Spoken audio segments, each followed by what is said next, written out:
Okay, so thanks for coming out. And we have four very interesting presentations. So what we are planning to do is give about 12 to 15 minutes for each presentation, and then reserve the last half an hour for Q&A.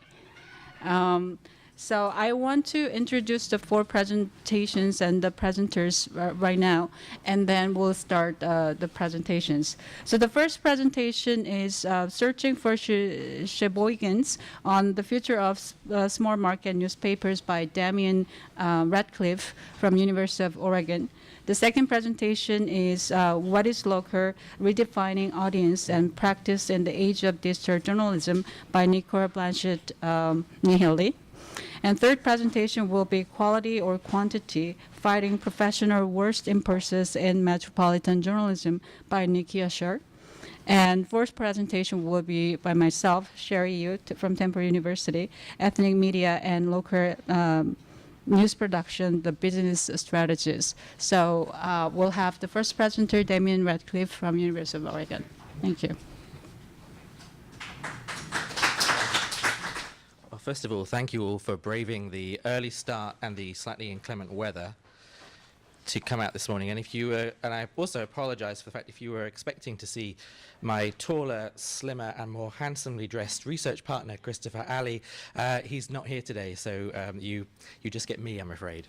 But I'm delighted to have the opportunity to talk to you a little bit about a research project that Chris and I have been working on for the course of the last year, and we submitted a version of this for the conference publication, and it's part of a larger study which will be published by the Tao Center for Digital Journalism at Columbia in around about the fall. So this gives you an opportunity to get a sneak preview of some of those findings.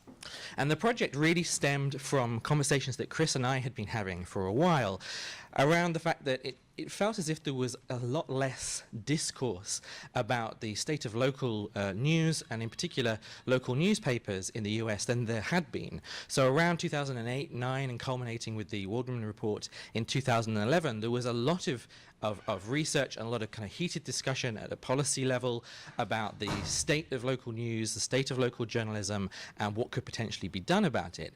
And then a lot of that seemed to drop off the radar. Where there has been kind of work in that interim period, like some of the excellent work done by Phil Napoli and others at Rutgers, it's been focused on what's happening in a particular state rather than kind of what's happening across the board. And so our intention really was to try and get a sense of what's happening across this landscape. What are the challenges which we think are well known, but also what are the opportunities in this space which we feel is a story that is told less well. So excuse me, we decided to focus on small market newspapers, which we defined as publications with a circulation of 50,000 or less. Some examples here from the Calhoun County Journal in Bruce, Mississippi, the Register Guard in my hometown of Eugene, Oregon, the Daily Progress, Charlottesville, Virginia, which is where Chris is based, and the Sheboygan Press, Sheboygan being a town in Wisconsin, which has around about 50,000 people, but is growing incredibly fast, has more jobs than it can possibly fill, and is actually a relatively dynamic town, and one where a former editor of a paper there suggested that the kind of economics and dynamics that one sees in Sheboygan are potentially a great model for the kind of future of local newspapers across the US, in that there are certain locations where a number of different elements successfully come together that might make for a successful local paper, hence the title Searching for Sheboygans. One of the things that kind of really shaped our research as we started to kind of get into the weeds of this project was a recognition, as I touched on yesterday, that too often we talk about the newspaper industry as a large single homogeneous industry. And it's not. But so often the data that we have and a lot of the discussion around it very much treats the industry in that sense. But there is a huge difference between the experience of the Boston Globe or the Dallas Morning News versus the Cottage Grove Sentinel, which I mentioned yesterday, a weekly with a circulation of 5,000 in a town of of 10,000. That in turn is very different from the experience of the Register Guardian Eugene, just a 20-minute drive away, where you've got a publication that's going out 7 days a week and has a circulation of nearly 50,000. There are many different strata within that mix, and the experience and story of those different segments too often gets packed together and doesn't get unpacked. So we know, the kind of overall backdrop in economics for newspapers are not great. And trying to get a sense of what's gone and what's disappeared is also hard, partly because a lot of the data that used to be collected by different organizations has now stopped being collected, and different sources tell you very different things. But either way, it's very clear what the overall trajectory is. We know that local newspapers in particular really support a lot of the findings that academic literature has previously highlighted in terms of a democratic community and kind of wider contribution to the media ecosystem. That has not changed. I talked about this. So really there were kind of two questions that we set out to address. The first was to try and understand, so what is the state of small market newspapers in the US? Kind of just what's going on more generally. And then in particular, looking at that through a digital lens, what are the challenges and the opportunities that digital technology is affording this particular market? And to answer that question, we did two things. The first was we conducted in-depth interviews, averaging around an hour, with over 60 people ranging from academics to editors of publications, people from trade associations, and a real wide variety of different people who could give us a range of perspectives in this space. And then we also did an online survey, for which over 400 people responded to, which was designed to really reach editors and grassroots reporters to get a sense of what their experience was like, and to see, is there a disconnect between the story that your kind of corporate bosses might be telling and that we might have as a kind of perspective versus kind of what it's like actually at the coalface. And the results from phase 2, somewhat ironically, have already been published before phase 1, and they were published by CJR and the Tau Center earlier last month. And what we found during the course of our conversations with people was it seemed to reinforce findings that had been published in Editor and Publisher and a few other places, which suggested that as a rule, small market newspapers seem to have weathered some of the economic storm and readership storm better than many of their larger metropolitan peers. And there are a number of reasons for that. Some of it involves the kind of brand and heritage, the long-standing relationship that they have with audiences, visibility in the community, and the fact that in many cases these publications are producing original news and reporting that isn't necessarily being replicated elsewhere. Whereas in the more metropolitan markets, I think that's a much tougher environment. In many cases, there may be another metro, and a lot of the kind of national and international news that has historically been found in those larger publications can, of course, be found in a myriad of other sources. Whereas if you go down at a more localized level, it's much harder to find that content duplicated elsewhere. So we found three kind of themes emerging from both the qualitative and the quantitative research. A greater sense of optimism than we had expected going in. All of our interviews were conducted with the opportunity for them to be done confidentially and off the record. So if people wanted to give us a doom and gloom narrative rather than the party line, they were welcome to do so. But actually, people tended to start negatively. Then once you went further into the conversation, they started to be much more optimistic about what was happening at their shop and indeed elsewhere. A lot of that is grounded in some of the reasons I've already highlighted, but also a recognition that the sense of place and the kind of locality and the localness is a real asset, both in terms of being able to tap into an audience for readership, but also in terms of potential revenue as well, that perhaps you have less competition for local ad dollars than you do in a larger marketplace. And we also saw interesting discussions about the evolution and changing nature of local journalism. So on the optimistic front, I've already kind of touched on some of these things. The fact that there is still a willingness to pay, that often many of these organizations are the only news voice in town, the only source of original reporting. That the pace of change that we're seeing across the wider newspaper industry is perhaps happening at a slightly slower speed and slower level at some of these local papers, particularly in more rural environments. The trend lines are abundantly clear. we are seeing a decrease in advertising. They are seeing a decrease in many cases in terms of audience, a shift of attention to digital, but it's just happening at a slower pace, which gives more time to put in place alternative strategies to reinforce and shore up your position. And of course, what's also interesting is that the majority of really local papers are actually weekly rather than daily. So they in turn work on a very different timescale and have a very different editorial proposition to their daily counterparts. And that potentially gives you an opportunity to, again, carve out a strong and distinctive editorial voice that is a step away from the pressures of day-to-day news reporting. And although some people are seeing a sort of slower kind of decline in terms of audience and ad revenue, we did find some people for whom the opposite was true, including the Daily Coloradan in Fort Collins, Colorado, who have seen more people paying for news over the course of the last 2 years, which was fantastic to hear. A lot of the reasons for this optimism is kind of steeped in this kind of second finding of the re-emphasizing the importance of place, the opportunity to report on a location that other people are not necessarily covering, but also what's often really unique to local organizations is the opportunity to bring people together, to actually bump into your readers, to live a life that's similar to that of your audiences, which gives great opportunities for both storytelling and empathy with your audience in a way that is much harder to do if you're a metropolitan, and in particular if you're a large kind of national publication. So we're seeing organizations hosting events, recognizing that there are opportunities to bring in revenue, but also to find and identify great stories, and also a desire to just kind of be more open, that a lot of smaller shops, particularly the kind of mum and pop publications, will have open editorial meetings or have sit-downs in coffee shops where anyone can come and ask a question. They're much more approachable than their larger cousins. And then finally, we also found that there was a lot of discussion going on about what the nature of local journalism should be in 2016, 2017. And unprompted, many journalists started to talk about kind of really kind of big industry buzzwords like solutions journalism, engagement, kind of a lot of the sort of topics that you would see in Nieman Lab and CJR and kind of elsewhere.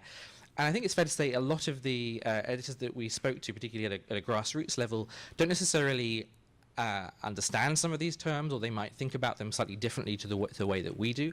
But what is clear is that they are thinking a lot about the dynamic that they have with their audience, and a recognition that it needs to be perhaps different from the way that it has been in the past. Need to be more engaged, more visible, more of the community rather than just reporting from it. And that it's not just about news. There's also a really important role for local newspapers to play in terms of being a good neighbor, of being a part of the community, and of facilitating conversation, and not being afraid potentially of advocacy and stepping away from previous concepts of objectivity, which have been kind of traditional parts of the media and local journalism landscape. Alongside this, there's also a reality check, though, that resources are finite and in many cases more stressed and under more stress than they ever have been. And I love this quote from Jim Brady at Billy Penn, a mobile startup in Philadelphia, who said to us, you can do everything, but you can't do everything, but you can do anything. And sort of a recognition that actually we have to decide where you're going to place your resources, what are the strategic bets that you're going to make in terms of the stories you're going to cover, the relationships that you want to develop and cultivate. And particularly for larger publications in this under 50,000 mix, this is hard, because when we asked most of them, what's happened to the size of your newsroom over the past few years? And everybody said it's shrunk. And my follow-up question would always be, so what do you not do now that you have always done? And most people said, we still try and do everything. But they're doing it with much more finite resources. And I think that that presents a real challenge. And we are seeing others who are recognizing that actually there maybe needs to be some elements of rationalization. Sometimes that's data-driven, working with organizations like the American Press Institute and their Metrics for News program. Other times it's more kind of intuition and kind of traditionally sort of editorially led. So where do we go from here? Well, I think there are sort of three things that we really wanted to sort of emphasize. The first is to say there's a really interesting story here of what's happening at smaller newspapers that gets lost as part of the wider dialogue and discussion about the future of the newspaper industry. We need to understand that there isn't a single newspaper industry. There are multiple multiple industries within that space, and they all have slightly different stories to tell. We need to do more in terms of airing case studies and great content and important strategic plays that people are making in this space. Everybody that we spoke to really wanted to know what other people were doing and weren't quite sure where they could find that out. So there's a real opportunity for us as researchers to be able to find and articulate and air those stories. And then lastly, I think we, both as academics and also industry itself, need to really take charge of the conversation.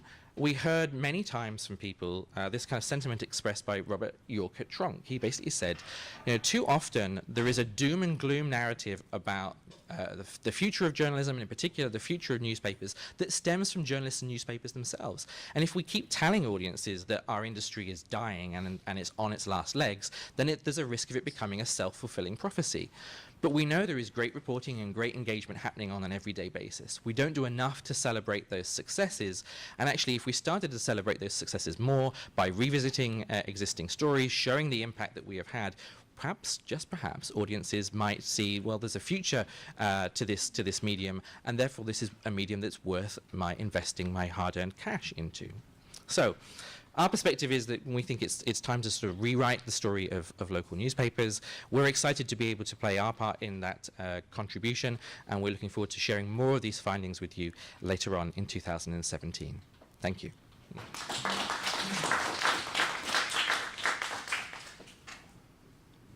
Good morning. I'm Nicole Blanchette-Nahili. I'm going to be talking to you today mostly about the Hamilton Spectator, which is sort of a mid-sized paper, about an hour, 45 minutes from Toronto. And this is part of a larger study I'm doing on analytics, looking at how analytics or audience data is impacting editorial decision-making in newsrooms. I'm quite comfortable. I'm partway through my PhD studies. I was a producer in a local newsroom before turning to academia. I teach at Sheridan College. I teach students how to go out into this workforce. I'm very comfortable saying that analytics are impacting editorial decision making. It's just more a matter of how are they impacting editorial decision making. So one of the things I discovered in what I've done so far is the idea of what local is being changed. And I'm not going to go too much of the theory because I want to really talk about the data. But what I'm looking at is just gatekeeping, who's controlling the flow of information, the relationship between technical editorial teams, audience and journalists, and how all of that is impacting discourse in the wider sphere. Most of my work I do through the lens of media logic, which is a theory that Altieri and Snow developed back in the 70s. But when I first started doing academic work, it was the first theory I found that I said, oh, this makes perfect sense to me in terms of my own history working in a newsroom. It's the idea that when we're creating content, it's more about the format of the content over the information sharing. So for example, a reporter package for TV is 1:30. I'm not looking at what's the best way to share the information. I'm looking at how can I package it in this format to fit with the show that I'm creating. And it's about eyeballs over information sharing, attracting advertisers, again, which creates these narrowed frames of reference and impacts public discourse. So for this study, I've so far interviewed 34 people, an average of 35 minutes. I'm also doing participant observation in newsrooms. I'm doing a very rudimentary content analysis, more just what's on the homepage versus the quality of content that they're creating, and also very surface look at the analytics data, and I still have 2 site visits yet to come. I'm looking at Canadian Press News Agency, Hamilton Spectator, Bournemouth Daily Echo, and Norway's public broadcaster, but today I'm just going to be talking about the Spectator and the Echo. So one of the things that's become very clear is that although the Hamilton Spectator is a local newspaper, it's not just about Hamilton anymore. And that's it for a number of reasons. So Metroland basically owns many publications in Ontario. So they've centralized a lot of what they do. So at the Hamilton Spectator, they're actually editing. They have a centralized copy editing place that edits 150 publications. They have 7 copy editors, 5 proofreaders. What this means, copy editors are for the dailies, more of, if I have to change a lead, really looking at it closely. Proofreaders they call light editing. It's an average of 8 or more items per hour per person. The day after I visited they had done 1,200 items in one day with 8 people. So it really is sort of a copy editing factory. They're also Metroland Central for printing, so they print a variety of papers plus a number of weeklies, and they're also a flyer printing and distribution hub. They manage the spec.com, which is their website, plus 2 other websites, the record.com and the Guelph Mercury Tribune. This does cause some issues. One of them is the people who are working on the website don't live in the city and aren't always that familiar with it. And this is just an example of basically a wrong building going up because the person dealing with it didn't actually know what building it was and found it after it had been posted. It's also causing some friction between the people who are in Kitchener-Waterloo in this case and in Hamilton, because at Hamilton, or in Metroland in general, they operate on a quota system. So they actually have targets for how many hits they're supposed to get on their website every month. And at the Record, they really want to keep it local. But the idea is that they have to broaden the focus of local in order to get more page views. So there are instances where the editor in Kitchener-Waterloo is calling and saying, hey, we want to keep it local. And at the Spectator, they're saying, well, no, because we're more concerned about the page views. And it's actually readers are calling in and complaining too sometimes about what they're seeing on their website. And it's very interesting too that they talk about that it's a digital newsroom, but what's acceptable to go on the website is different than what's acceptable to go in the newspaper. And the idea of what's local is different as well. So although it's supposed to be a digital newsroom, there are definitely divides, even in terms of production too. Production timelines are basically based on print, and the editorial decision-making process seems quite different. This is causing some friction between people who are sort of very digital forward and those who aren't. And there's a distinctive sense that there isn't necessarily a clear map of how this is all going to work and when they might transition from print to digital, and if they do, what that's going to look like. Some employees are very concerned because they're sort of taking this broader local front that you'll lose the sense of community if you ever lose the newspaper. Part of the issue of figuring out when to make this shift is that their revenue is still largely coming from the print side. So it's 4-to-1 print to digital, and it's 5-to-1 including classifieds. They're still getting quite a bit of revenue from classifieds, and I was told this is because they made a shift to concentrate more on announcements than sales, so births, deaths, that type of thing. They're still getting quite a bit of revenue from. And I wanted to be very careful to point out that this is like a family. These people have seen many of their friends lose jobs. I've heard it described as a diminished newsroom. But they're doing great work. They're very proud of the work. They're very supportive of each other. But they're still in this environment where there is this discrepancy of how to move forward. And again, this idea of local on the website, because they have targets, it's page views, like page view economics. It's all about how are we going to get more content on the website? How are we going to get more hits to that content? So regular workaday stories, as this person was talking about, aren't always the best way to do that. It's the viral type stories that get a lot of attention. And some of the reporters mentioned, you know, it's frustrating because I'll have done this great local story, but then on the front page of the website, I'm seeing some story that has no relationship to the Hamilton community. But the people in digital are saying, because it's about the metrics, we are going to put the stories up that are actually getting the numbers. This is then causing some conversation about, well, what is a journalist then? You know, do we need journalists to follow the Chartbeat list and decide what's going to be in place? Is that the job of a journalist? So it's creating some conversations about who and what qualifies as a journalist and what that role actually entails. And then the other conversation is, so this was one day when I was in there, this story was on the front of the homepage for most of the day and really had no relationship to the Hamilton community and was accessible at a lot of other sites. So the conversation, what Damien was referring to, like having your own local community, your own local story, is something they are very proud of to do in the newspaper, but doesn't really seem to carry forward to the digital site. And again, these are people working in the newsroom who are really concerned about the fact that Again, we want to foster this sense of community. We want to tell Hamilton stories, but it is not being reflected. And something else that's happening too is reporters are sort of trying to take control of the local in different ways. So some of them will build up through their own social media conversations online to boost the traffic numbers so that then it will get better placement on the homepage. Reporters have been creating blogs and Facebook pages that are more local centric. One reporter told me how on their Facebook page they'll only put local. There's a person who's actually in charge of the Facebook page who will go in and then add some other stuff that's not local. They will then go back in and delete that, and then again just trying to control the message a little bit more. And there is a lot of local on the website, but if you look at that latest news column, it's either on the bottom or the top, those stories can be locked in or it's filtered through.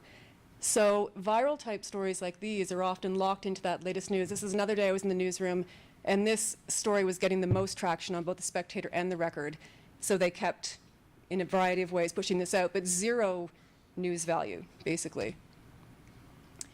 So what's limiting the local presence as well is a press release. So if they already have a press release up and then a reporter does an original story, if they don't see a lot of hope that it's going to change traffic, they won't necessarily promote the original story.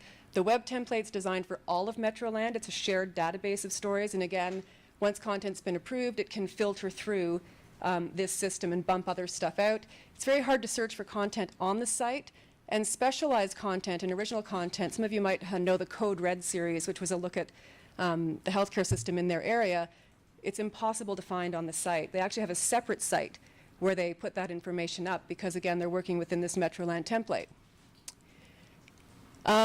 Chartbeat, as many of you know, was one of the things they use for real-time data analysis. And they're trying to get them away from, again, this idea of page views because they don't think that that can actually sustain the viral sort of economics won't sustain you in the long haul.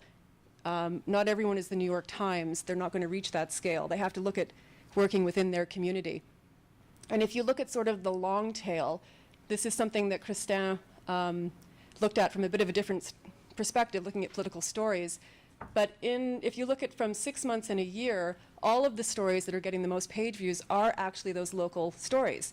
But when you're looking at it on Chartbeat in real time, then you're just seeing these viral type stories show up. So I think looking at it from a longer view might actually give better perspective. The Daily Echo is, I'll do this very quickly because I'm almost out of time, but they're a comparative paper in England. That's one of my other sites of study. They have a very different approach. They're saying we're only doing local, we won't do clickbait, it's all about their community. And in terms of local, this was sort of a funny story. They were talking to me about how they have a sister paper in Southampton. Serious accidents in Bournemouth, people will get taken to the Southampton hospital. So the person was saying to me, oh, we had a huge laugh because the Southampton paper took our story, and what does that have to do with Southampton? Can you believe that they would do that? So it's interesting that their perspective on local is so much different than what they were talking about at the Spectator. And if you compare, this is sort of some statistics from the Spectator in February and the Daily Echo in March. The Daily Echo actually has almost, well, more than double the page views of the Spectator. They don't have a paywall. Spectator has a partial paywall. The population numbers, I'm putting approximate because it depends on exactly what area you're talking about. But it's, again, if the idea, even if it is the idea that you're going to go for page views, and I have to look more into that, is it a cultural issue, what it might be in terms of audience, why those numbers are so different, but is it an issue of because the Echo is really concentrating on that local community? So I'm going to go back to my participants with sort of these initial findings. I'm going to the Echo in September and NRK, which is basically one of my sites of study because they've developed a system that includes qualitative and quantitative data in their analytics system. So I'll be going there and again just sort of looking at who decides what is newsworthy, what is local, what is a journalist, and ultimately hoping to help define what is best practice in terms of using this information. And that's it.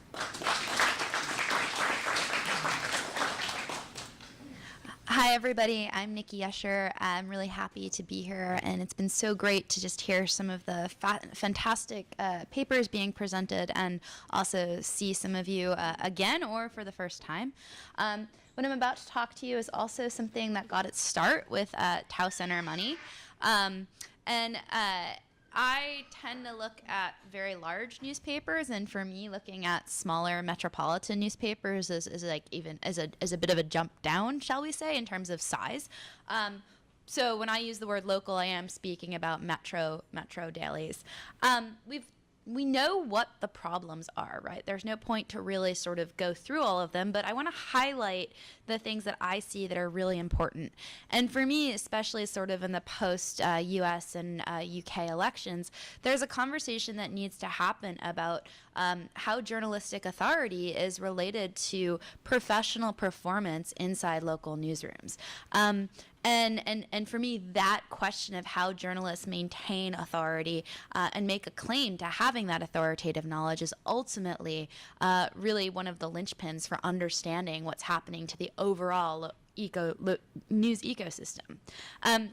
Something that I think needs to probably be talked about a little bit more here is how little attention there actually is online to local news. So estimates across the U.S.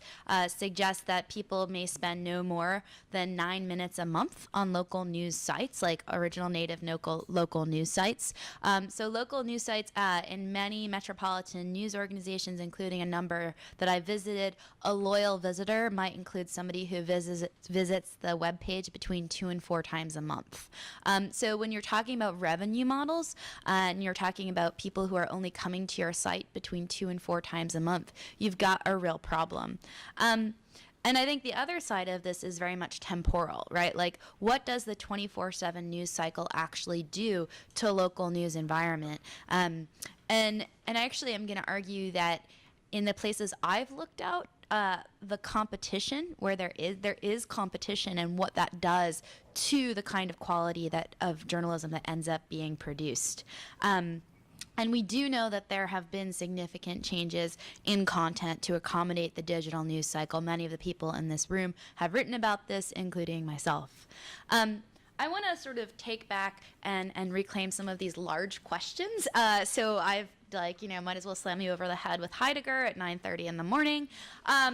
But I'm thinking a lot about sort of how time is really related. Time is embodied, right? That's essentially what Heidegger is saying here. Time is embodied in the practices of our everyday life.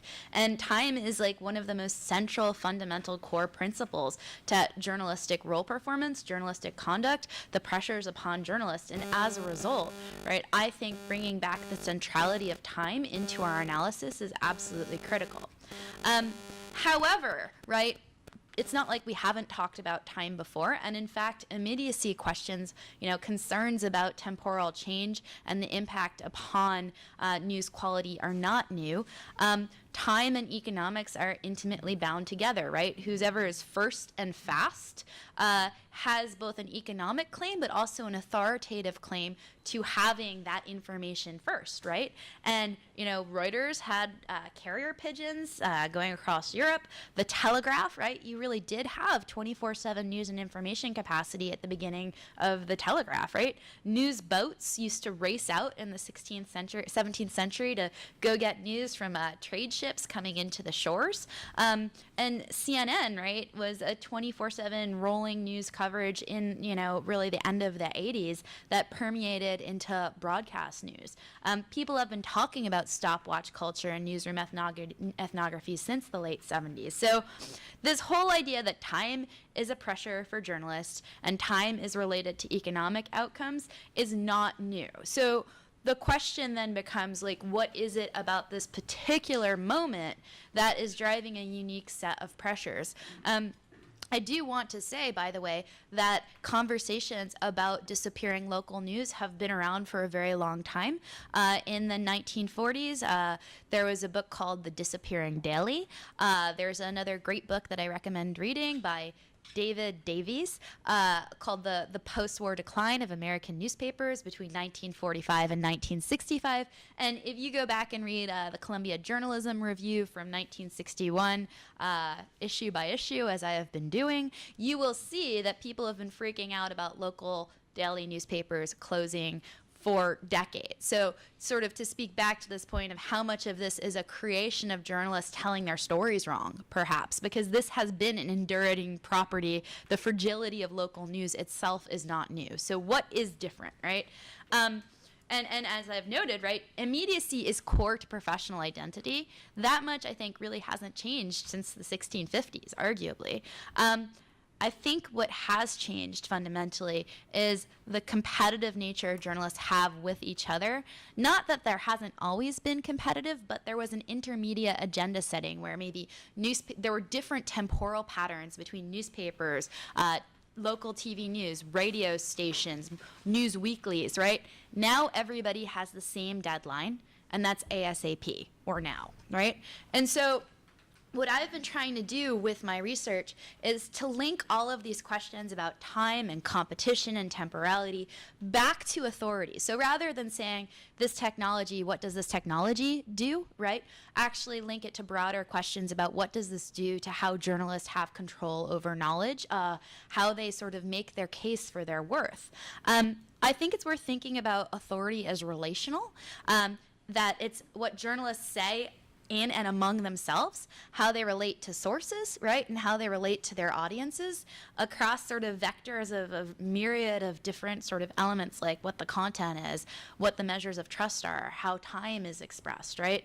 And I think for a while, newspapers really used to be on the top of this pyramid, because they had that advantage of writing the complete story and had, you know, the most reporters on staff to create original content.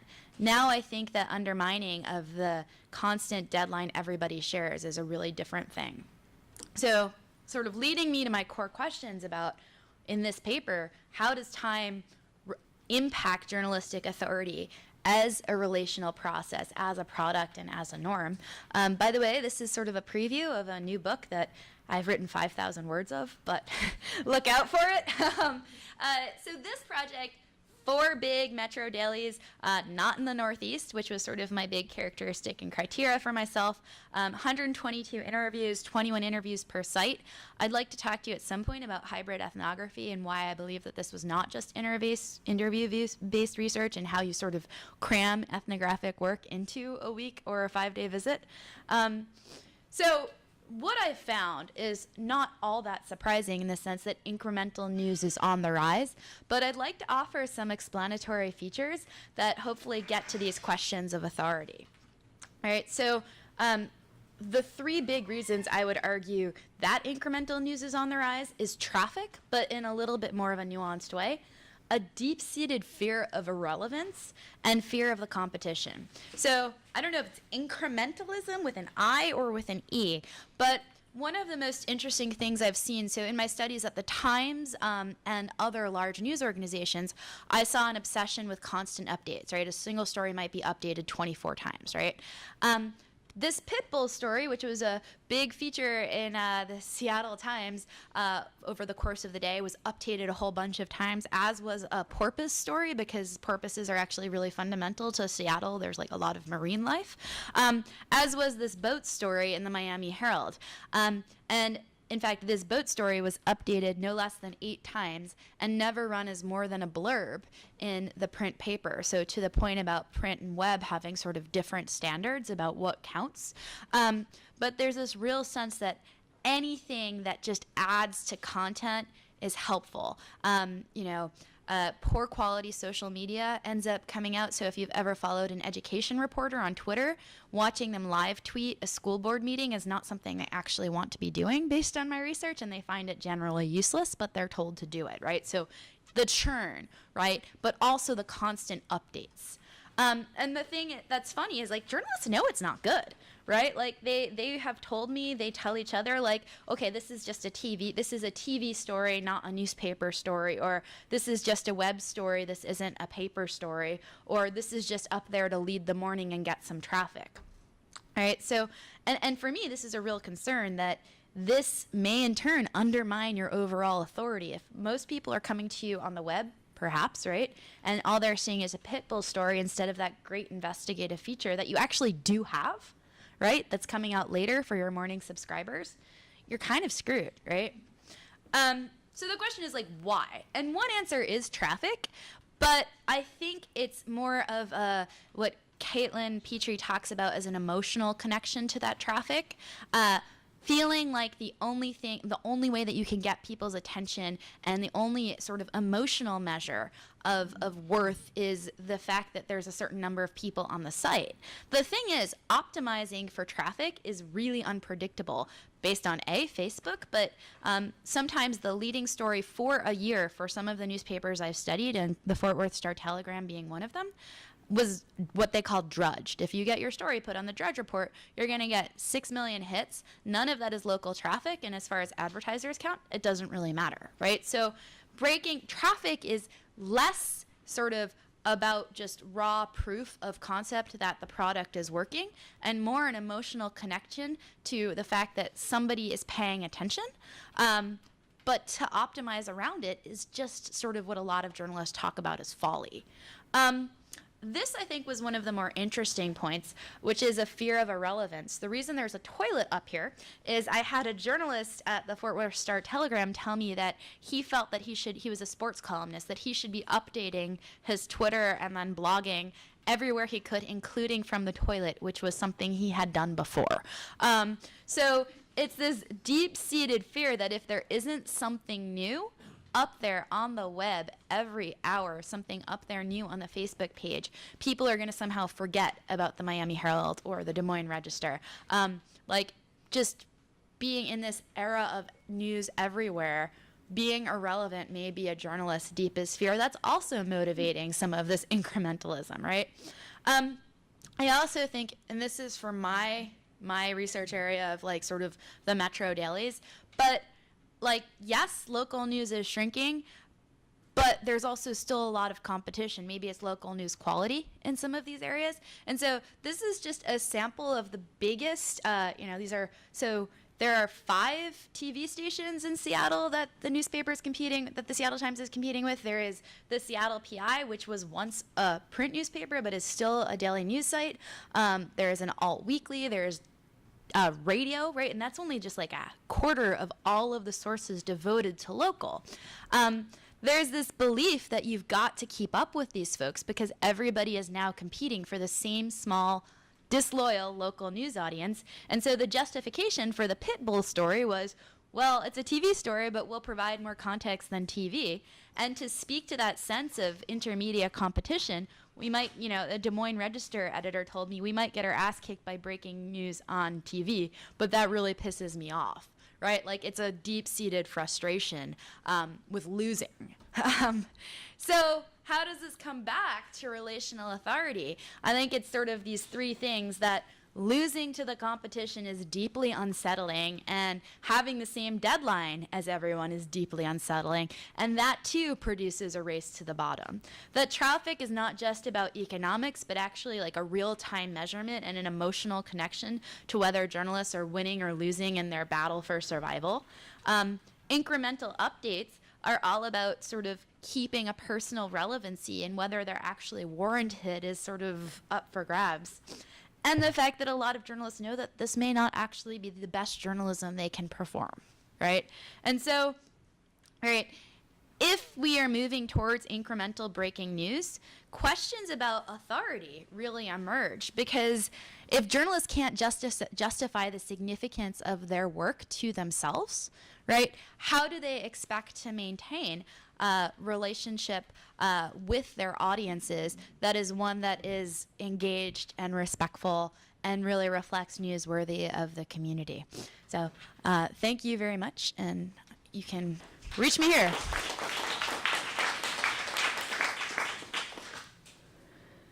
Okay, thanks for coming out. I want to bring your attention to ethnic media as part of local journalism. And this is a paper as an extension of my forthcoming book, which is Diaspora Media Beyond the Diaspora, which comprehensively explores diaspora media as a community, as a civil society, and in the market, with a specific case study on the Korean media in Vancouver and Los Angeles. So this is this paper specifically focuses on the market aspect in order to understand the impact of commercialization of journalism on the local news production. and some of the business strategies that they develop in order to overcome some of the challenges. So the rationale was that that ethnic media play a dual role. That is, they provide news about here, the country of settlement, as well as there, the country of origin. While the studies have confirmed that ethnic media play an integrative role, there also has been an alienation hypothesis that has been raised.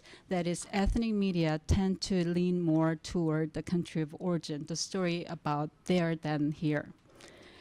So studies such as Lin and Song's study of ethnic media in Los Angeles, as well as Murray et al.'s study of ethnic media in Vancouver, both studies confirm that there is significantly higher coverage of story about there, the country of origin, than here. So then the question is this geographic focus on there, the country of origin, an editorial choice or economic choice, or driven by other factors? The general trend in the media industries right now, that is the commercialization of journalism, that suggests that we need to look at economic factors more specifically. So studies have found, I just want to get into the theoretical part of it, the hyper-commercialism has resulted in the decline and marginalization of any public service values among the media. And the advertiser-supported system has become ever more sophisticated, that the best consumers, who are the middle upper classes of the dominant culture or dominant population, has been identified through data mining. So in this level playing field, ethno-racial minorities have been considered less desirable, if not undesirable, unless they become desirable through by becoming desirable.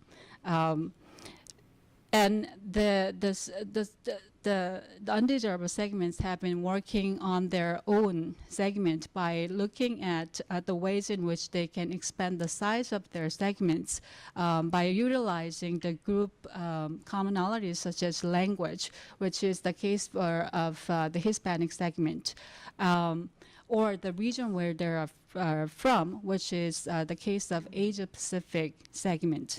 So Hispanic media such as Univision and Telemundo, they've been really proactively promoting the Hispanic segment. But on the other hand, the Asian media have not benefited so much from this Asia-Pacific segment. The main reason is there is a variation in language. So there's no a single language that put these diverse communities together. So from a marketing perspective, this single ethnic or single language media are considered less desirable. So then the question is, what are the challenges and business strategies to help overcome these challenges?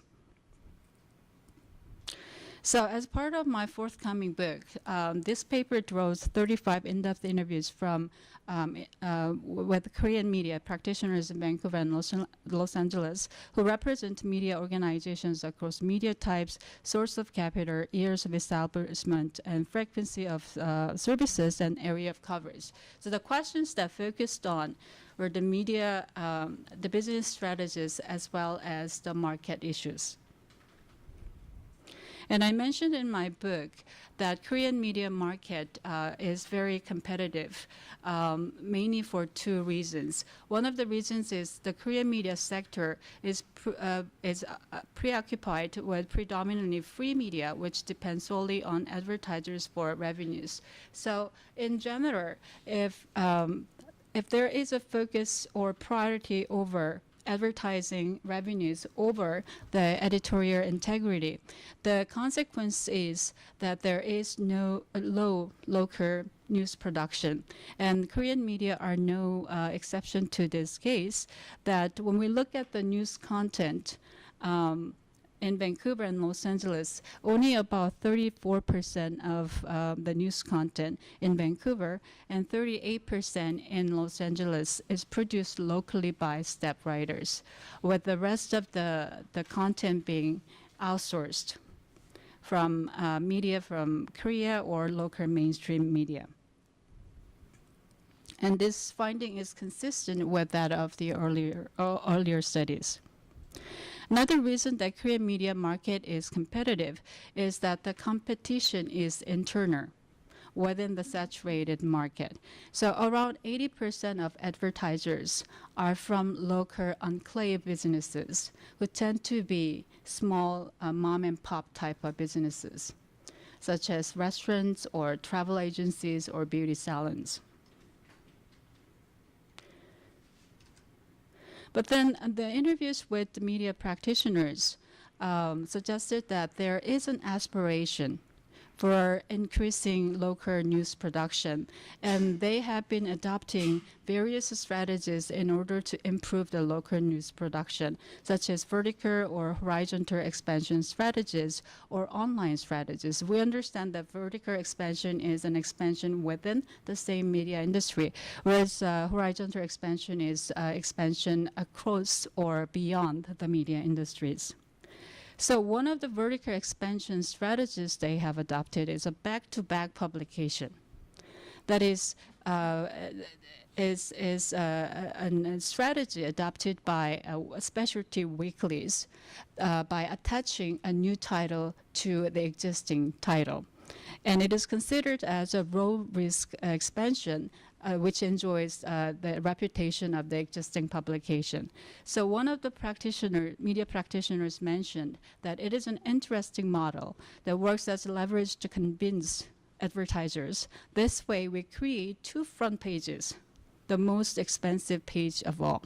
So the example that you're looking at is a real estate specialty weekly attached to an auto specialty weekly back-to-back.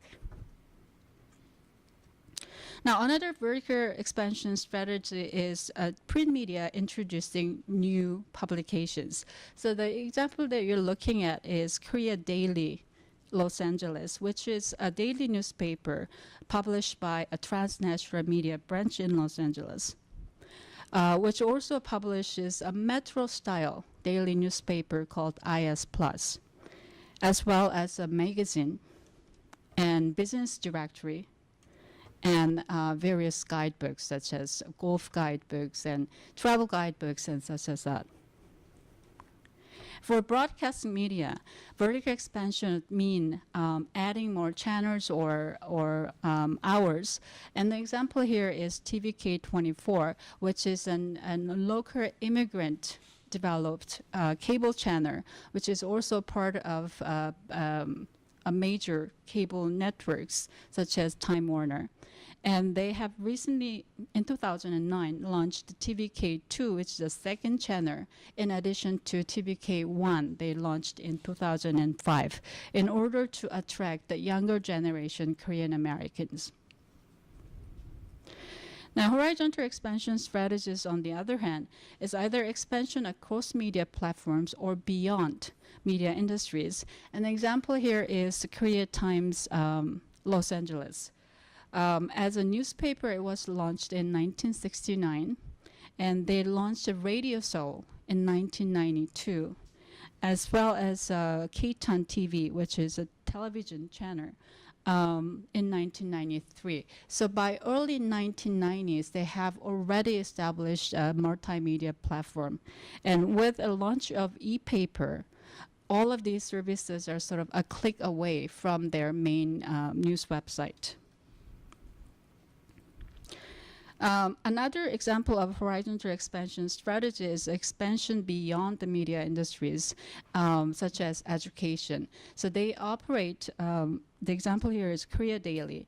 They operate an education center by organizing seminars or workshops on various topics such as language or cooking or auto repair. And finally, the online strategies are popular in the digital era. And one of the examples is standardized website across branches. And the highlighted section is the branches that Korea Times Los Angeles operates in New York, Washington, D.C., and San Francisco, Seattle, and Philadelphia, and those major cities across North America. What they do also is operating the standardized website for each one of these branches. The benefit of the standardized website is certain section or space within the website is reserved for the Los Angeles advertising, so that those ads will consistently appear in regional editions across the North America, thereby reaching readers beyond Los Angeles. And finally, e-paper is another revenue-generating strategy they tend to adopt. And most e-papers are free, but except for the Korea Times and Korea Daily, that during the time of the study, they charge $2 per day use or $50 per year to allow the readers to do the archive search. So to conclude, an economic factor seems to be very relevant to the ethnic media's leaning toward there and significantly influences local news production. So going back to the alienation hypothesis that has been raised in the ethnic media studies, that the ethnic media leaning toward there, the country of origin, is a factor of financial capacity rather than their attachment to the country of origin. So for future study, it is important that we continue to monitor ethnic media and the impact of the commercialization of journalism in order to understand how they survive as business ventures. Because if they fail to survive as business ventures, we cannot expect their role as a community and civil society. Thank you.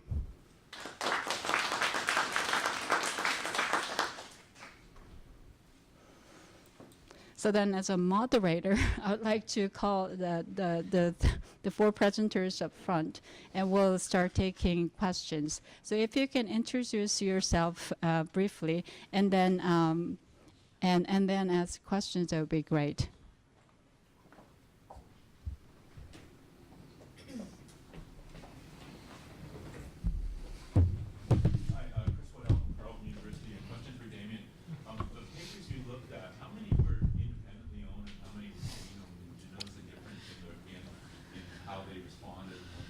Yeah, that's a good question.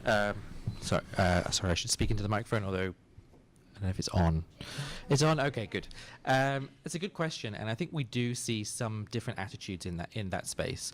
I think the kind of most obvious kind of overriding difference is probably in terms of attitudes to profit margin. That a lot of the kind of family-owned papers, so like the Seattle Times and a number of others, are they're in it for the long run. They've in many cases already been around for a very long time. They're deeply invested in the community and seem to be more accepting of the notion that if you are going to make a profit margins will not be at the level that they once were, and that's okay, because actually they're driven by wider community and civic and journalistic purposes.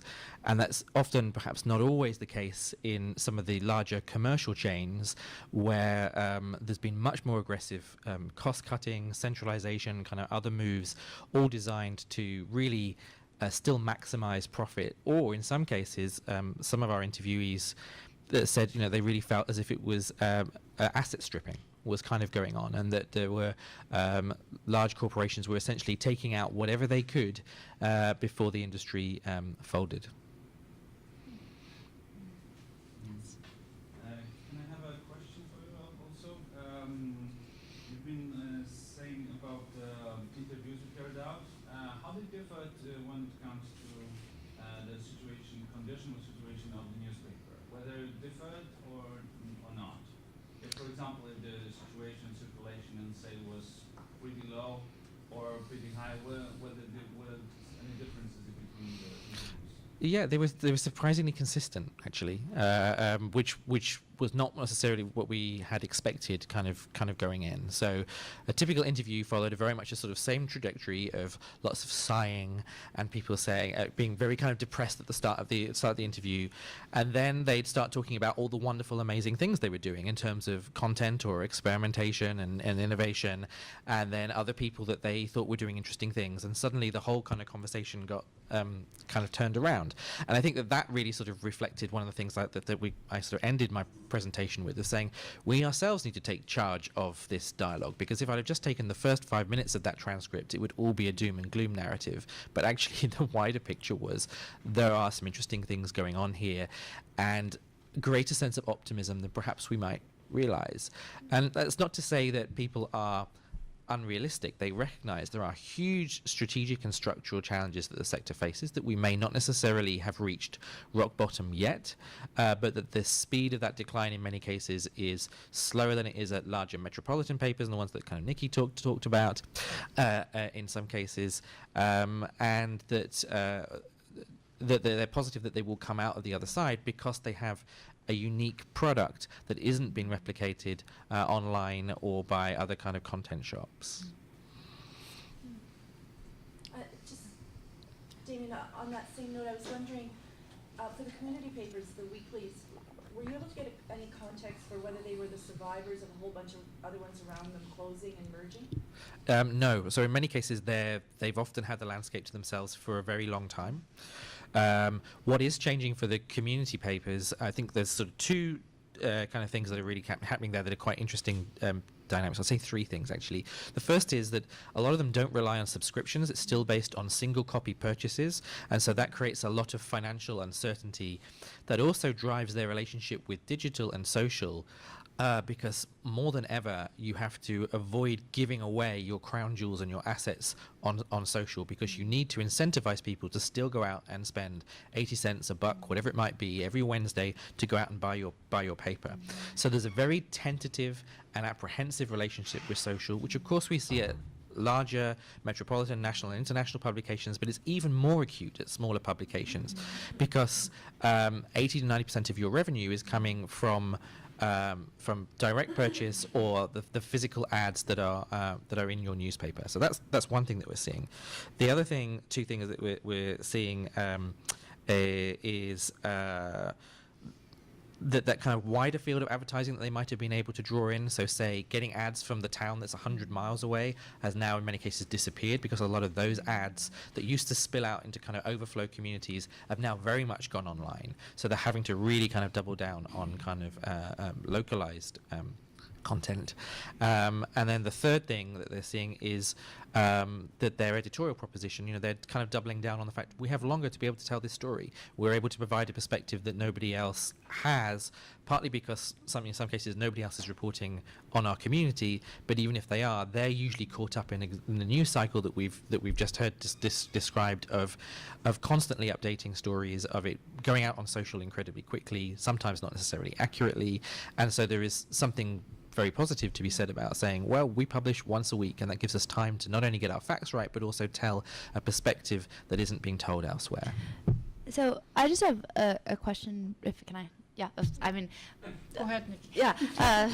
But to me, I think the thing that we haven't been talking enough about are sort of like macro structural demographic changes. So particularly with community news, the real threat may be aging communities and urbanization, as opposed to actually like something that's related to the economics of the news industry or any of the content. I think the second thing with some of these local outlets is that sort of we assume that these are like benevolent, wonderful people who like really care about reporting the stories in their community, but actually in a lot of people, the person who owns the local newspaper is also the most influential person in town, and like has the ability to sort of like deal out, whether that McDonald's really does get put in town, or like so I think like this sort of normative benevolence that we're imposing perhaps maybe should be reckoned with, but also like and the last thing that I really want to get out there is just the relocalization of the people who really do like being from the place they're from. And I think, you know, you had these family-owned local newspapers that sold out, and then kids from the cities came in to get their first jobs and didn't know anything about these towns. Now those kids don't want those jobs anymore, and they, you know, flock to whatever major urban center has more interesting startup jobs or comms jobs or whatever. And so now you're left in the local community with people who really want to be there, right? Who have been covered for years and years by people who were just there as parachutes for a year or two. And so, like, I want to just sort of push us here today to have a broader historical view, but also one that takes into account other sort of macro structural trends. And I'm done now. The age dynamic is a really interesting one. I mean, every publisher we spoke to is really struggling with that question of how do we engage younger people and younger audiences.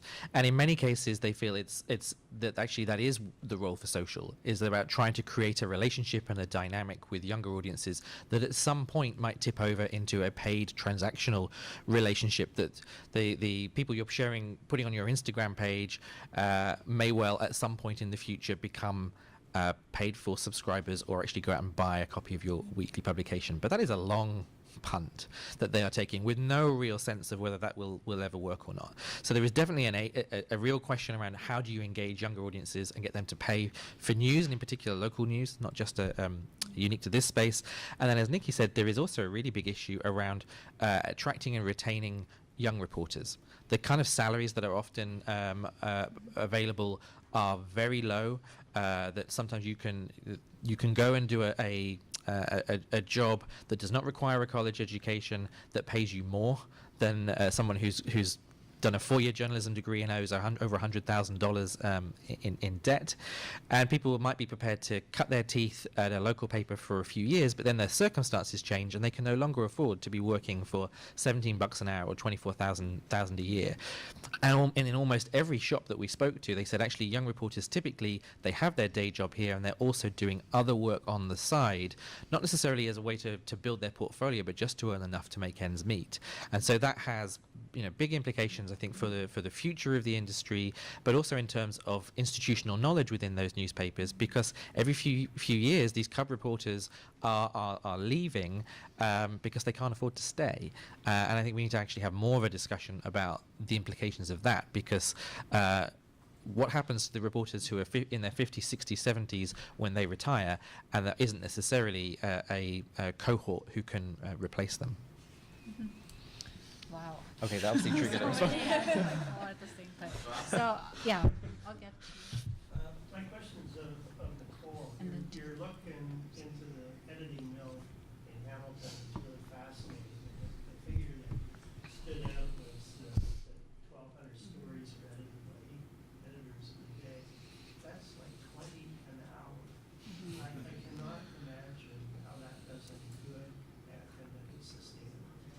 It's and that was a bit of an atypical day because it had been a long weekend or something, so they had more stories than usual. But every day, as I said, it's at least 8+ per article. And I brought that up to the person who was in charge of the department. Just when they first threw that figure out, I was like, what? How are you possibly going through all of that? And he said the heavy versus light editing is one way that makes it easier. If they receive a story, for example, from Canadian Press, there's no editing whatsoever. They count on the fact that that has already been done, and they will just take it as is. And they will do that, but they're editing everything from every publication. So I can't imagine, having done editing myself, just sitting there all day and going through that number of stories. But the person, again, in charge of the department also felt that there was some benefit to it, because in terms of following CP style and consistency, that was actually being done better in some ways, because it was all the same crew doing it all of the time. But it is, to me, it was just almost unfathomable thinking about what that must be like, sitting every day with this. Well, it suggests there's going to be a quality problem in the finished product. Logically, that is, yes, that is what you would think. But you would need to, for that type of, to confirm that, you would need basically content analysis on going through all the articles and maybe and you'd need something to compare it to as well. You know, what was it before compared to now? So it would be a good study to actually look at that.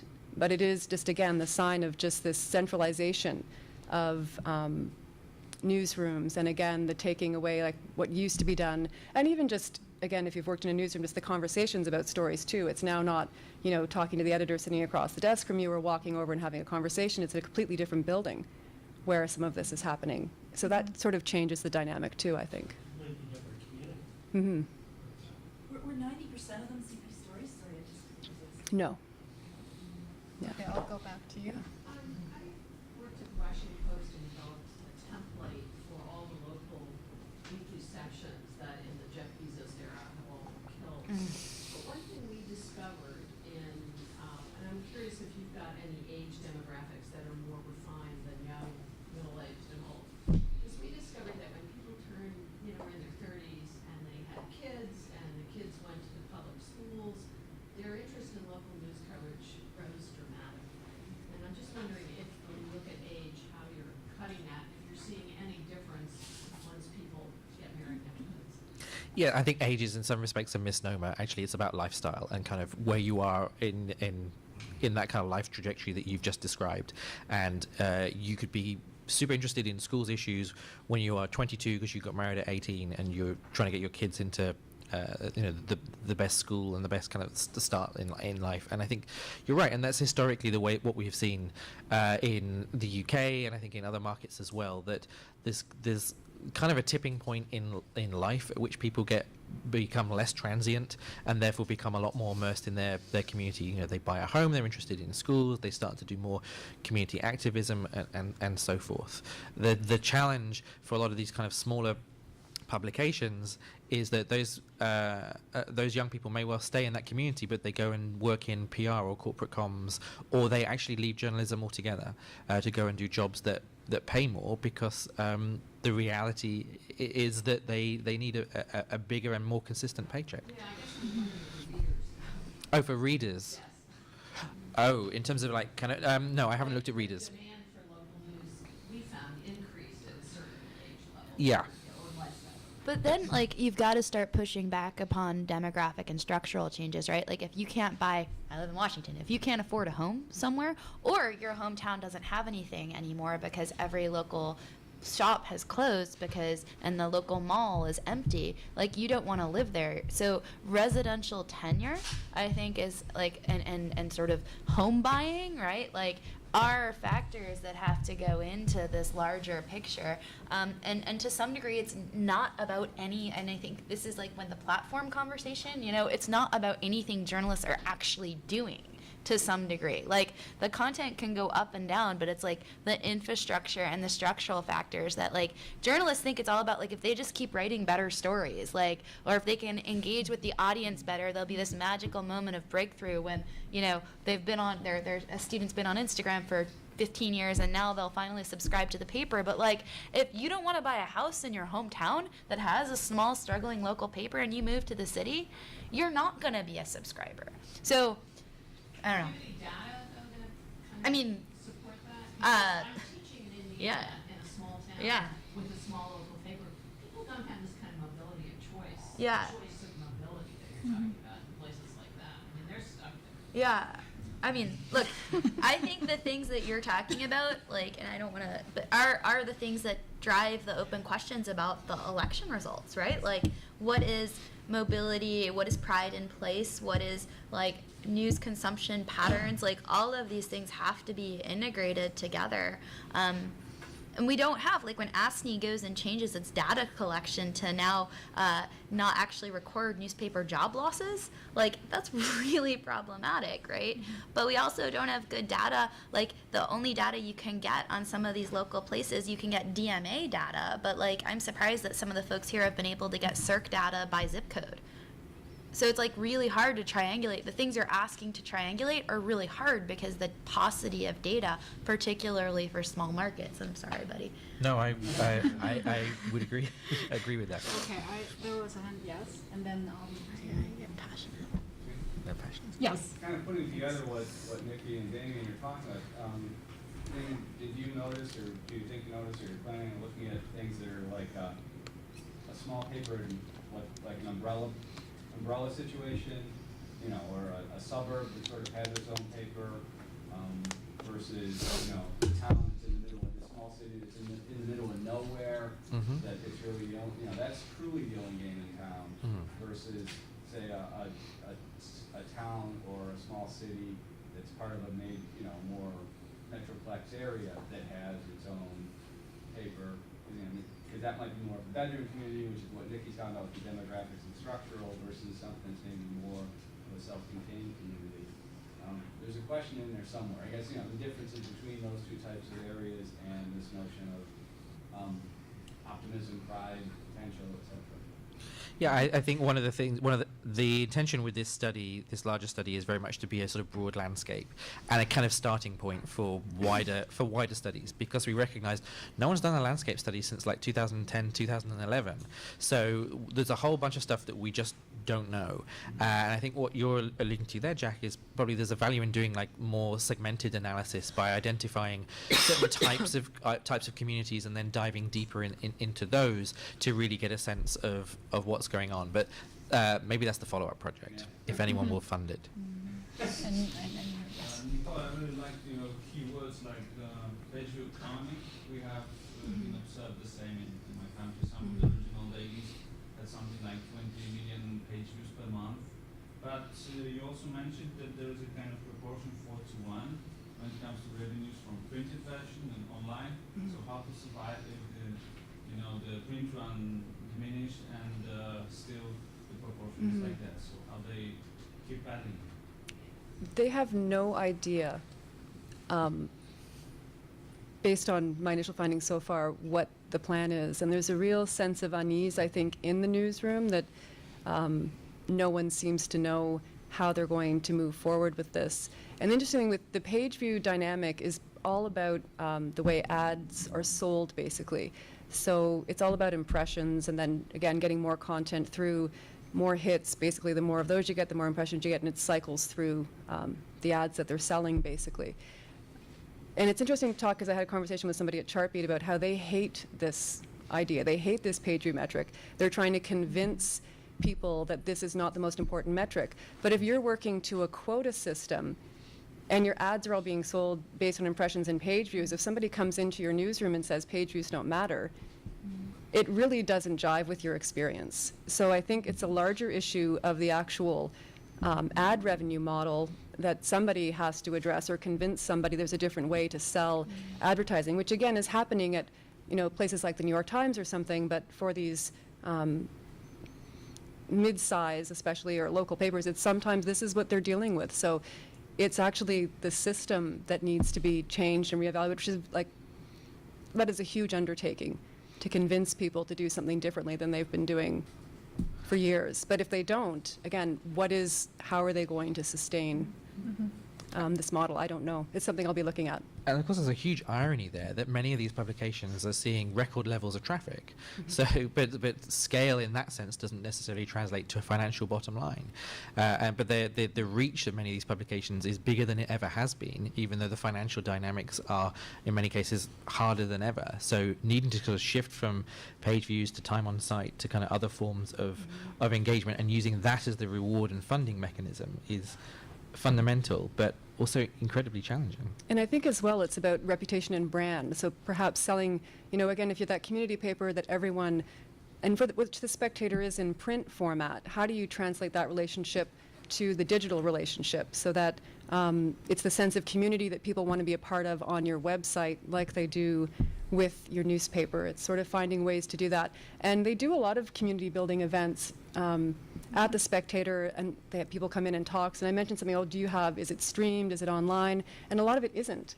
None of it really is. So it's this idea, again, of, so what are the ways that you've always built community within your paper community, and what are the ways you can then take that and translate it to your website? And maybe if people can start there, sort of thinking of it differently from that aspect, and then move on to, and how can you sell that to your advertisers? Okay, I'll come to you, and then Question for Nikki.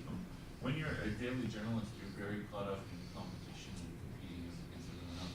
When you leave that field, you realize the public has no idea who's first about anything. And that was even before news became much more of a commodity than it is at the moment. Do you get a sense from the people you've been interviewing that there's any appreciation of that, and do they have a strategy for addressing it? So I think what's interesting is that if you ask, like, why does it matter that you beat the local TV station for the number of inches that were in the snowfall? Like, they're like, well, people will know to trust us more. I'm like, do really? And I think there's some sense, like, particularly maybe among reporters who are more technically savvy, like, and I don't think this is an age thing. I think it's like people who know social a little bit better, who understand that, like, content, people aren't paying attention to brands as much as they are to the temporality. Yeah. So I think that, and I think in a project that I'm doing now, we're going to look at words like breaking, exclusive on political journalist tweets. Where I think this does matter, where I think people do pay attention, is when journalists screw this up. So if they're first, but they're wrong, that's really that's when I think readers notice. But if you're spending so much energy on being first and their audience isn't noticing, no one's taking the time to think about maybe we should be doing something different that might be more productive in the medium to longer term. At The Spectator, they are, but they actually, one of the senior people there, I have a great quote from talking about, you can no longer be first, but don't even try to be first, because you just can't be. Someone's going to get it on Twitter, or someone's going to get it. So very much trying to focus more on telling the broader story and getting it right. And at Canadian Press as well, where I've been, it's interesting. They say that they're getting a lot of pressures from clients to confirm information. Well, give us the story, and pushback when they're saying we haven't confirmed it yet. We want to wait until we confirm it. But then, of course, they're all happy when they have waited to confirm it if it ends up being wrong. But it's just, again, this push to the recognition from some people that, yes, we have to be careful what we do. We can't be first. So I think there is a bit of a changing conversation. I mean, I think it is probably dependent upon the news organization and its traditions and values. So at the Fort Worth Star-Telegram, they were explicitly like, we'd like to do enterprise stories, but they don't give us traffic anymore, and nobody reads them. And in fact, they don't even publish in print the full baseball scores because it's after their print deadline. So they're cannibalizing print, and they're sort of undermining their editorial capacities to do good work. Meanwhile, the Miami Herald pushes out some really fantastic investigative work, and including Pulitzer Prize winning work, I might add, of this year. But because of the shovelware and the churn, particularly on homepage and social stuff. Okay, so you spend 5 months working on an investigation about child abuse, but it lives for 5 seconds online and I think that is not just a homepage churn, it's a social churn. So even if you do break that stuff out, it just cycles through. Mm-hmm. Question. Well, I wanted to know something you were saying, just because growing up in Southern Ontario, anyone who has is probably a natural end reader, so your information is so fascinating. In terms of if the reporters or whoever you're interviewing are telling you to these community events and readers are saying, why is our local news not hitting, the homepage? I mean, did anyone tell you about a possible shift, or is it that the voices are not loud enough to actually make somewhat of a change? What does it have to take to actually get a local news story on the homepage? So it has to be, an example of a story that did stay on the homepage for us, the LRT story. So something that, it's basically something that's getting traffic, something that there's social conversations about, something that's attracting a lot of eyeballs. Those are the stories that will be locked into the homepage. And what I was referring to, too, when we were talking about the readers saying, the comments, I was talking about the record, basically, people from that audience saying, hey, we don't want even Hamilton news, we want Kitchener or Waterloo news on our paper. And part of that discussion, again, all comes back to the page views. It's like, yes, you want that, but our mandate is to get more page views. The only way we can get more page views is by expanding, in the opinion of people working there, is to basically broaden what local means, or even disregard what local means in the instance of just, we'll put this story up because it's going to get us more page views. So I really think it is as I say, the page view economics that is driving that. And there were other people who said, I know that someone who had a sort of a separate blog from the paper, again, sort of in a bid to control content, said, yes, I get complaints from readers about the fact it's not local, but at the same time I'm getting all these page views, so I ignore those comments because I'm getting the page views. So.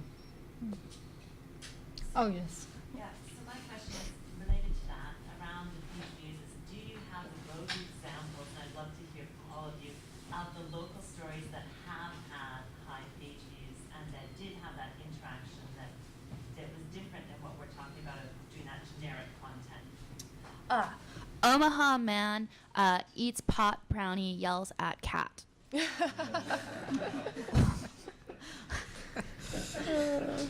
I've got a list. But seriously, yeah. Where do you go from there? I guess an example of perhaps of how not to do it. If you think of the what happened to Dr. Dow when he was taken rather abruptly, to say the least, off the United Airlines flight recently, the Courier Journal in Kentucky ran a story about his, in inverted commas, shady past, the kind of whole he's no angel kind of perspective, which is worth checking out. I mean, it will have got them huge amounts of traffic. They got an enormous pushback from people saying this is completely irrelevant and why are you even reporting on this? But clearly that was a perspective that they could offer. They had knowledge about him that other publications wouldn't necessarily have. And my guess is they got a whole bunch of page views and revenue as a result of running that story. And although they've defended it from an editorial perspective, I think they're on pretty shady ground with that, to be honest. And one example, I know we have to get out of this room, but sort of something local that attracted a lot of attention and then caused a bit of controversy was in a Metroland, one of the Metroland outlets, there was a missing kid. So the story of the missing kid was getting all kinds of traffic. The kid was found, and they didn't update the story online because they were getting so many hits. So it turned into a conversation after the fact about why is that okay? And interestingly, one of the arguments was, well, if it was in the paper, we couldn't change it. Why do we have to change it? Because it's online, and it's because you can. So it wasn't that was a whole other. And that wasn't The Spectator. That was a different Metroland outlet that had done that, yeah. Answer for your Sorry. local story. Yeah. What was the biggest local story out of the LA? Koreatown Los Day? Angeles and Vancouver. The particular story that I could not really remember, it's been like back in 2010, but I know that there is always a competition between the online team and also the offline team, that the stories will have to be printed out and the story needs to be held within the editorial team. But a lot of times that story goes online, and there is a constant argument over like why should that be online before it is printed. So there is constant debate on that, and the stories being selected and deselected, that's also happening in the case of Korean media as well. And there's also then stories that break in ethnic media, but picked up by other publications. So if you think in the New York Times running the nail bar story Neil Salmon that story. broke in ethnic language media, but clearly got much more attention and much more traffic. Yes. Perhaps with not as much attribution as it should have done when it ran the New York Times. But when you ask the question about when does local news get traffic, if you look at major breaking local news events like the shooting in Orlando, the Orlando Sentinel should get all of that traffic. And it's only recently where Google News will start to give you the option of like local, national, etc. Yep. But that traffic is all cannibalized by the platform that you're getting it from. So you search for news on it, and you're going to get it from the site that has the biggest traffic reach, not necessarily the most local site. So it's like a... There was some exception. I think Dallas Morning News, when there was this shooting of the police officers, saw a big spike in their traffic, and they actually found that that some of their traffic levels didn't go back to previous levels. Like some people came, found them, and actually stayed and liked what they saw, and they have various different paywalls in place based on IP location, and that they actually saw more local subscribers and indeed other people from around the world taking an interest in their content following that event. And that's an interesting model as well, as to whether a kind of big breaking news story potentially brings people to your product, even local people who otherwise might not be attracted to it, and then once you've got them in, is there a way to potentially be able to retain them? And they took down their paywall for that breaking story. See, I never understand that. Like, you've got like an exclusive that nobody else is getting. Like, just They'll go- freaking they'll make go- people. But like, oh, sorry. Anyway, it never makes sense to me. Like, okay, we'll it's election day. We'll take down the paywall. But that's like when all of your best stuff that you've been planning for like the year. Anyway. It's the loss leader. I mean, they figure if you get all the election day coverage and love it, then you'll pay 99 cents a week. Yeah. I don't think that's irrational. Okay, so this will end our discussion. Thanks for the great questions, and thanks to the panelists for great Great. presentations. Thank you.